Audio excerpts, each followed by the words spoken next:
कहानी का नाम खाली बोतलें खाली डिब्बे। कहानीकार सादत हसन मंटो। वाचनकर्ता अमित पांडे। ये हैरत मुझे अब भी है कि ख़ास तौर पर खाली बोतलों और डिब्बों से मुजर्रद मर्दों को इतनी दिलचस्पी क्यों होती है। मुजर्रद मर्दों से मेरी मुराद उन मर्दों से है जिनको आम तौर पर शादी से कोई दिलचस्पी नहीं होती। यूं तो इस किस्म के मर्द उमूमन सनकी और अजीबो-गरीब आदात के मालिक होते हैं, लेकिन ये बात समझ में नहीं आती कि उन्हें खाली बोतलों और डिब्बों से क्यों इतना प्यार होता है। परिंदे और जानवर अक्सर उन लोगों के पालतू होते हैं। ये मैलान समझ में आ सकता है कि तन्हाई में उनका कोई तो मुनिस होना चाहिए, लेकिन खाली बोतलें और खाली डिब्बे उनकी क्या गमगुसारी कर सकते हैं। सनक और अजीबो-गरीब आदात का जवाब ढूंढना कोई मुश्किल नहीं कि फितरत की खिलाफ वर्जी ऐसे बिगाड़ पैदा कर सकती है, लेकिन उसकी नफ्सियाती बारीकियों में जाना अलबत्ता बहुत मुश्किल है। मेरे एक अजीज हैं, उम्र आपकी उस वक्त 50 के करीब है। आपको कबूतर और कुत्ते पालने का शौक है और इसमें कोई अजीबो-गरीबपन नहीं, लेकिन आपको ये मर्ज़ है कि बाजार से हर रोज़ दूध की बालाई खरीद कर लाते हैं, चूल्हे पर रखकर उसका रोगन निकालते हैं और इस रोगन में अपने लिए अलहदा सालन तैयार करते हैं।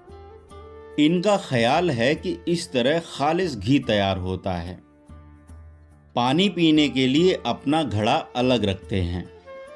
उसके मुंह पर हमेशा मलमल का टुकड़ा बंधा रहता है ताकि कोई कीड़ा मकोड़ा अंदर न चला जाए, मगर हवा बराबर दाखिल होती रहे। पाखाने जाते वक्त सब कपड़े उतारकर एक छोटा सा तौलिया बांध लेते हैं और लकड़ी की खड़ाऊं पहन लेते हैं। अब कौन उनकी बालाई के रोगन, घड़े की मलमल, अंग के तौलिए और लकड़ी की खड़ाऊं के नफ्सियाती उक्दे को हल करने बैठे। मेरे एक मुजर्रद दोस्त हैं, बज़ाहिर बड़े ही नॉर्मल इंसान, हाई कोर्ट में रीडर हैं।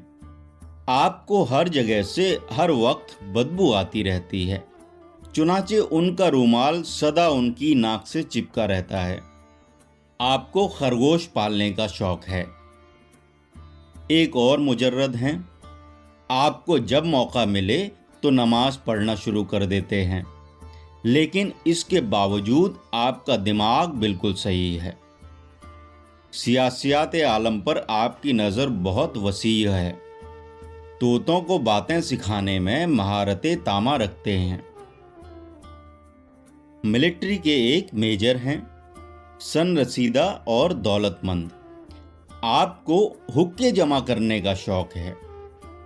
गिड़गिड़ियाँ, पीचुआ, चमोड़े, गरज की हर किस्म का हुक्का उनके पास मौजूद है। आप कई मकानों के मालिक हैं, मगर होटल में एक कमरा किराए पर लेकर रहते हैं। बटेरें आपकी जान हैं। एक कर्नल साहब हैं, रिटायर्ड, बहुत बड़ी कोठी में अकेले 10-12 छोटे बड़े कुत्तों के साथ रहते हैं। हर ब्रांड की विस्की उनके यहाँ मौजूद रहती है। हर रोज शाम को 4 पैक पीते हैं और अपने साथ किसी न किसी लाडले कुत्ते को भी पिलाते हैं। मैंने अब तक जितने मुजर्रदों का जिक्र किया है, इन सब को हस्बे तौफीक खाली बोतलों और डिब्बों से दिलचस्पी है। मेरे दूध की बालाई से खालिस घी तैयार करने वाले अजीज घर में जब भी कोई खाली बोतल देखें तो उसे धो धाकर अपनी अलमारी में सजा देते हैं कि ज़रूरत के वक्त काम आएगी।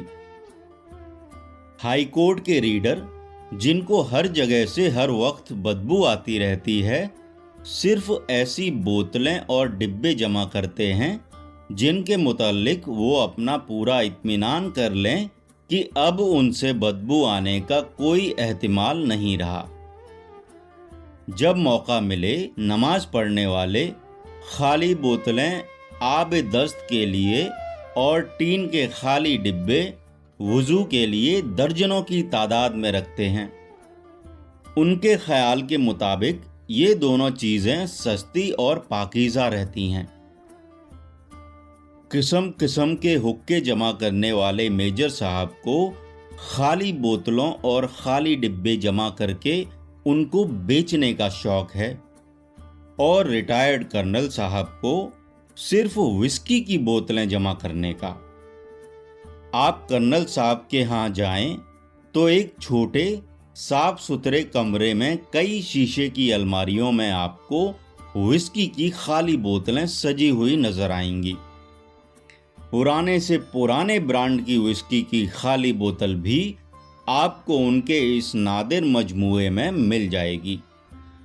जिस तरह लोगों को टिकट और उसके जमा करने का शौक होता है, इसी तरह उनको विस्की की खाली बोतलें जमा करने और उनकी नुमाइश करने का शौक बल्कि खपत है।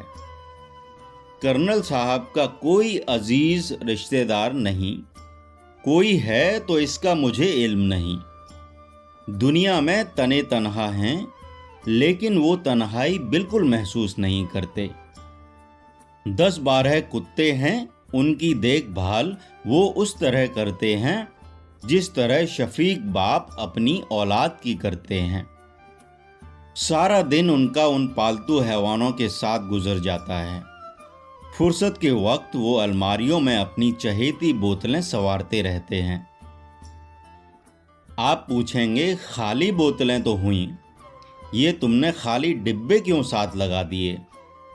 क्या ये ज़रूरी है कि तजरो पसंद मर्दों को खाली बोतलों के साथ साथ खाली डिब्बों के साथ भी दिलचस्पी हो? और फिर डिब्बे और बोतलें सिर्फ खाली क्यों, भरी हुई क्यों नहीं? मैं आपसे शायद पहले भी अर्ज कर चुका हूं कि मुझे खुद इस बात की हैरत है। ये और इसी किस्म के और बहुत से सवाल अक्सर मेरे दिमाग में पैदा हो चुके हैं। बावजूद कोशिश के मैं इनका जवाब हासिल नहीं कर सकता। खाली बोतलें और खाली डिब्बे खला का निशान हैं, और खला का कोई गंतकी जोड़ तजरो पसंद मर्दों से गालिबन यही हो सकता है कि खुद उनकी ज़िंदगी में एक खला होता है। लेकिन फिर ये सवाल पैदा हुआ कि क्या वो उस खला को एक और खला से पुर करते हैं? कुत्ते, बिल्लियों, खरगोशों और बंदरों के मुतल्लिक आदमी समझ सकता है कि वो खाली खोली जिंदगी की कमी एक हद तक पूरी कर सकते हैं, कि वो बदल बहला सकते हैं, नाज नखरे कर सकते हैं, दिलचस्प हरकत के मूजिब हो सकते हैं, प्यार का जवाब भी दे सकते हैं। लेकिन खाली बोतलें और डिब्बे दिलचस्पी का क्या सामान बहम पहुंचाते हैं? बहुत मुमकिन है आपको झेल के वाक़यात में इन सवालों का जवाब मिल जाए। 10 बरस पहले मैं जब बंबई गया तो वहाँ एक मशहूर फिल्म कंपनी का एक फिल्म तकरीबन 20 हफ्तों से चल रहा था। हीरोइन पुरानी थी, लेकिन हीरो था जो इश्तिहारों में छपी हुई तस्वीरों में नौखेज दिखाई देता था। अखबारों में उसकी किरदार की निगारी की तारीफ पढ़ी तो मैंने ये फिल्म देखा। अच्छा खासा था, कहानी जाज़िबे तवज्जो थी, और इस नए हीरो का काम भी इस लिहाज से काबिले तारीफ था कि उसने पहली मर्तबा कैमरे का सामना किया था। पर्दे पर किसी एक्टर या एक्ट्रेस की उम्र का अंदाज़ा लगाना आम तौर पर मुश्किल होता है, क्योंकि मेकअप जवान को बूढ़ा और बूढ़े को जवान बना देता है। मगर ये नया हीरो बिलाशुबा नौखेज था। कॉलेज के तालिबे इल्म की तरह तरोताज़ा और चाको चौबंद। खूबसूरत तो नहीं था, मगर उसके गठे हुए जिस्म का हर अज़्ब अपनी जगह पर मुनासिब व मौजूद था। इस फिल्म के बाद इस एक्टर के मैंने और कई फिल्म देखे। अब वो मच गया था। चेहरे के खतो खाल की तिफलाना नुमाइश उम्र और तजुर्बे की सख्ती में तब्दील हो चुकी थी। उसका शुमार अब चोटी के अदाकारों में होने लगा था। फिल्मी दुनिया में स्कैंडल आम होते हैं। आए दिन सुनने में आता है कि फलां एक्टर का फलां एक्ट्रेस से ताल्लुक हो गया है, फलां एक्ट्रेस फलां एक्टर को छोड़कर फलां डायरेक्टर के पहलू में चली गई है। करीब करीब हर एक्टर और हर एक्ट्रेस के साथ कोई न कोई रोमांच जल्द या बदेर वाबस्ता हो जाता है।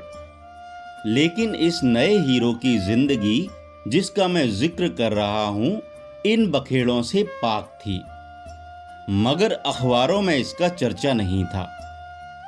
किसी ने भूले से हैरत का भी इजहार नहीं किया था कि फिल्मी दुनिया में रहकर राम स्वरूप की जिंदगी जिनसी अलाइशों से पाक है। मैंने सच पूछिए तो इस बारे में कभी गौर ही नहीं किया था, इसलिए कि मुझे एक्टरों और एक्ट्रेसों की निजी जिंदगी से कोई दिलचस्पी नहीं थी। फिल्म देखा, उसके मुताल्लिक अच्छी या बुरी राय कायम की और बस। लेकिन जब राम स्वरूप से मेरी मुलाकात हुई तो मुझे उसके मुताल्लिक बहुत सी दिलचस्प बातें मालूम हुई।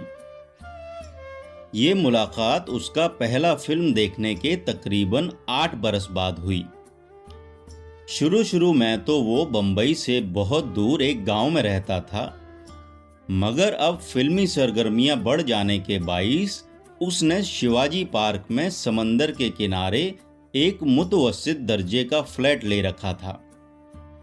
उससे मेरी मुलाकात इसी फ्लैट में हुई जिसके 4 कमरे थे, बावर्ची खाने समेत। इस फ्लैट में जो कुंबा रहता था उसके 8 अफराद थे। खुद राम स्वरूप, उसका नौकर जो बावर्ची भी था, 3 कुत्ते, 2 बंदर और 1 बिल्ली। राम स्वरूप और उसका नौकर मुजर्रद थे। 3 कुत्तों और 1 बिल्ली के मुकाबले में उनकी मुखालिफ जिन्स नहीं थी। 1 बंदर था और 1 बंदरिया। दोनों अक्सर औकात एक जालीदार पिंजरे में बंद रहते थे। इन निस्फ दर्जन हैवानों के साथ राम स्वरूप को वालहाना मोहब्बत थी। नौकर के साथ भी उसका सलूक बहुत अच्छा था, मगर इसमें जज्बात का दखल बहुत कम था। बंधे काम थे जो मुकर्रर वक्त पर मशीन की सी बेरूह बकायदगी के साथ गोया खुद ब खुद हो जाते थे। इसके अलावा ऐसा मालूम होता था कि राम स्वरूप ने अपने नौकर को अपनी जिंदगी के तमाम कवायद और जवाबित एक पर्चे पर लिखकर दे दिए थे जो उसने हिफ्ज कर लिए थे। अगर राम स्वरूप कपड़े उतारकर नेकर पहनने लगे तो उसका नौकर फौरन 3-4 सोडे और बर्फ की फ्लास्क शीशे वाली तिपाई पर रख देता था। इसका ये मतलब था कि साहब रम पीकर अपने कुत्तों के साथ खेलेंगे और जब किसी का टेलीफोन आएगा तो कह दिया जाएगा कि साहब घर पर नहीं हैं। रम की बोतल या सिगरेट का डिब्बा जब खाली होगा तो उसे फेंका या बेचा नहीं जाएगा, बल्कि एहतियात से उस कमरे में रख दिया जाएगा जहां खाली बोतलों और डिब्बों के अंबार लगे हैं। कोई औरत मिलने के लिए आएगी तो उसे दरवाजे से ही यह कहकर वापस कर दिया जाएगा कि रात साहिब की शूटिंग थी इसलिए सो रहे हैं। मुलाकात करने वाली शाम को या रात को आए तो उससे ये कहा जाता था कि साहब शूटिंग पर गए हैं। राम स्वरूप का घर तकरीबन वैसा ही था जैसा कि आमतौर पर अकेले रहने वाले मुजर्रद मर्दों का होता है, यानी वो सलीका, करीना और रख रखाव गायब था जो निसाई लम्स का खासा होता है। सफाई थी मगर उसमें खरापन था। पहली मर्तबा जब मैं उसके फ्लैट में दाखिल हुआ तो मुझे बहुत शिद्दत से महसूस हुआ कि मैं चिड़ियाघर के उस हिस्से में दाखिल हो गया हूँ जो शेर, चीते और दूसरे हैवानों के लिए मखसूस होता है, क्योंकि वैसी ही बू आ रही थी। एक कमरा सोने का था, दूसरा बैठने का, तीसरा खाली बोतलों और डिब्बों का। उसमें रम की वो तमाम बोतलें और सिगरेट के वो तमाम डिब्बे मौजूद थे जो राम स्वरूप ने पीकर खाली किए थे। कोई एहतिमाम नहीं था। बोतलों पर डिब्बे और डिब्बों पर बोतलें औंधी सीधी पड़ी हैं। एक कोने में कतार लगी है तो दूसरे कोने में अंबाह गर्द जमी हुई है और बासी तंबाकू और बासी रम की मिली जुली तेज बू आ रही है। मैंने जब पहली मर्तबा ये कमरा देखा तो बहुत हैरान हुआ। अनगिनत बोतलें और डिब्बे थे, सब खाली हैं। मैंने राम स्वरूप से पूछा, क्यों भाई, ये क्या सिलसिला है? उसने पूछा, कैसा सिलसिला? मैंने कहा, ये कबाड़ खाना। उसने सिर्फ इतना कहा, जमा हो गया है। ये सुनकर मैंने बोलते हुए सोचा, इतना कूड़ा जमा होने में कम से कम 7-8 बरस चाहिए। मेरा अंदाज़ा गलत निकला। मुझे बाद में मालूम हुआ कि उसका ये जखीरा पूरे 10 बरस का था। जब वो शिवाजी पार्क रहने आया था तो वो तमाम बोतलें और डिब्बे उठवा के अपने साथ ले आया था जो उसके पुराने मकान में जमा हो चुके थे। एक बार मैंने उससे कहा, स्वरूप, तुम ये बोतलें और डिब्बे बेच क्यों नहीं देते? मेरा मतलब है, अव्वल तो साथ साथ बेचते रहना चाहिए, पर अब की इतना अंबार जमा हो चुका है और जंग के बाइस दाम भी अच्छे मिल सकते हैं। मैं समझता हूँ तुम्हें ये कबाड़ खाना उठवा देना चाहिए। उसने जवाब में सिर्फ इतना कहा, हटाओ यार, कौन इतनी बकबक करे। इस जवाब से तो यही जाहिर होता था कि उसे खाली बोतलों और डिब्बों से कोई दिलचस्पी नहीं। लेकिन मुझे नौकर से मालूम हुआ कि अगर इस कमरे में कोई बोतल या डिब्बा इधर का उधर हो जाए तो राम स्वरूप कयामत बर्पा कर देता था। औरत से उसे कोई दिलचस्पी नहीं थी। मेरी उसकी बहुत बेतकल्लुफी हो गई थी।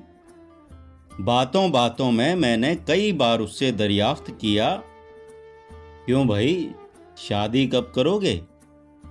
और हर बार इस किस्म का जवाब मिला, शादी करके क्या करूँगा। मैंने सोचा, वाकई राम स्वरूप शादी करके क्या करेगा?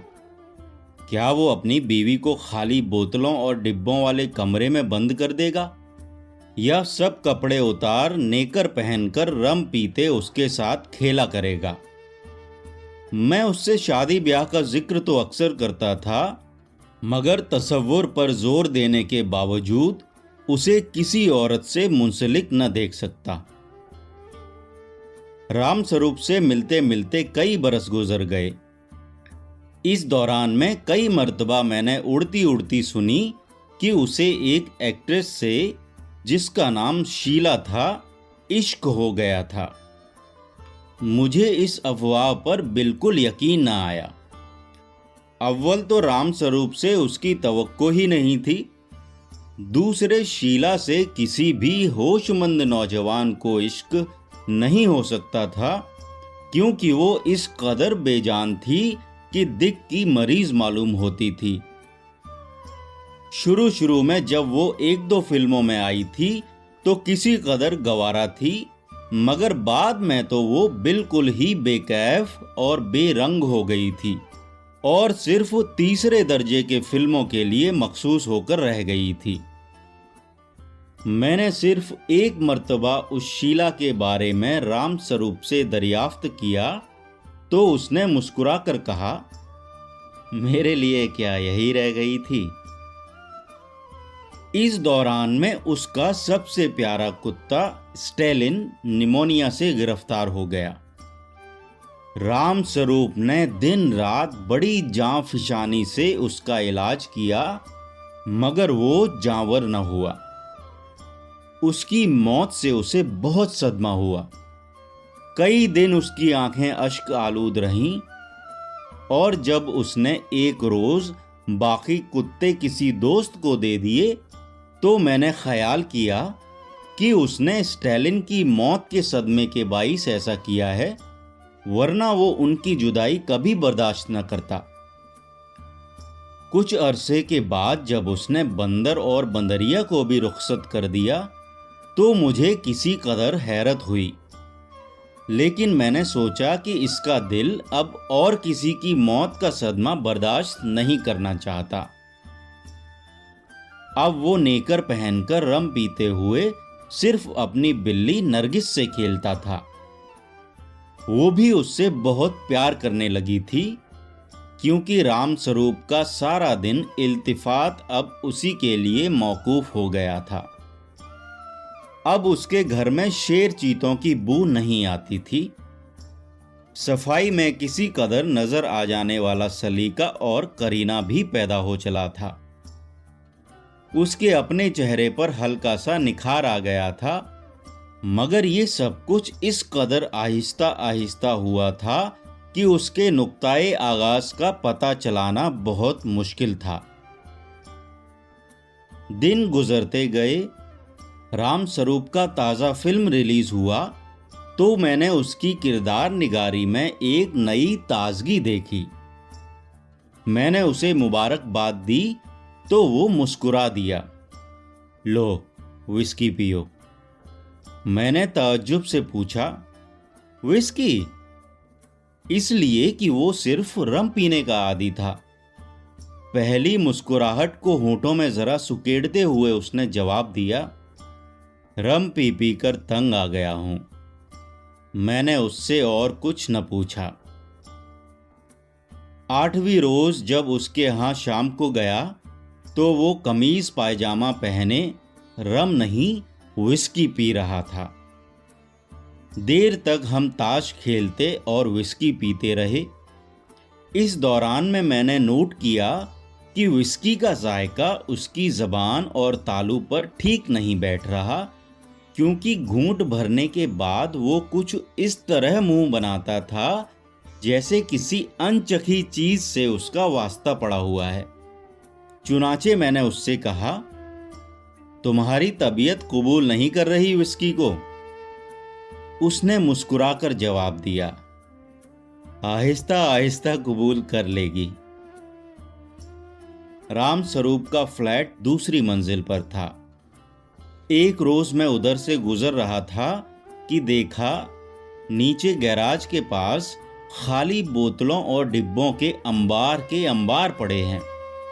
सड़क पर 2 छकड़े खड़े हैं जिनमें 3-4 कबाड़िए उनको लाद रहे हैं। मेरी हैरत की कोई इंतहा न रही, क्योंकि ये खजाना राम स्वरूप के अलावा और किसका हो सकता था। आप यकीन जानिए, उसको जुदा होते देखकर मैंने अपने दिल में एक अजीब किस्म का दर्द महसूस किया। दौड़ा ऊपर गया, घंटी बजाई, दरवाजा खुला। मैंने अंदर दाखिल होना चाहा तो नौकर ने खिलाफे मामूल रास्ता रोकते हुए कहा, साहब रात शूटिंग पर गए थे, इस वक्त सो रहे हैं। मैं हैरत से और गुस्से से बौखला गया, कुछ बड़बड़ाया और चल दिया। उसी रोज शाम को राम स्वरूप मेरे यहाँ आया। उसके साथ शीला थी, नई बनारसी साड़ी में मलबूस। राम स्वरूप ने उसकी तरफ इशारा करके मुझसे कहा, मेरी धर्मपत्नी से मिलो। अगर मैंने विस्की के 4 पैग न पिए होते तो यकीनन ये सुनकर बेहोश हो गया होता। रामस्वरूप और शीला सिर्फ थोड़ी देर बैठे और चले गए। मैं देर तक सोचता रहा कि बनारसी साड़ी में शीला किससे मुशाबेह थी। दुबले पतले बदन पर हल्के बादामी रंग की कागजी सी साड़ी, किसी जगह फूली हुई, किसी जगह दबी हुई। एकदम मेरी आंखों के सामने एक खाली बोतल आ गई, बारीक कागज में लिपटी हुई। शीला औरत थी, बिल्कुल खाली, लेकिन हो सकता है एक खला ने दूसरे खला को पुर कर दिया हो। कहानी का नाम खाली बोतलें, खाली डिब्बे। कहानीकार सादत हसन मंटो। वाचनकर्ता अमित पांडे।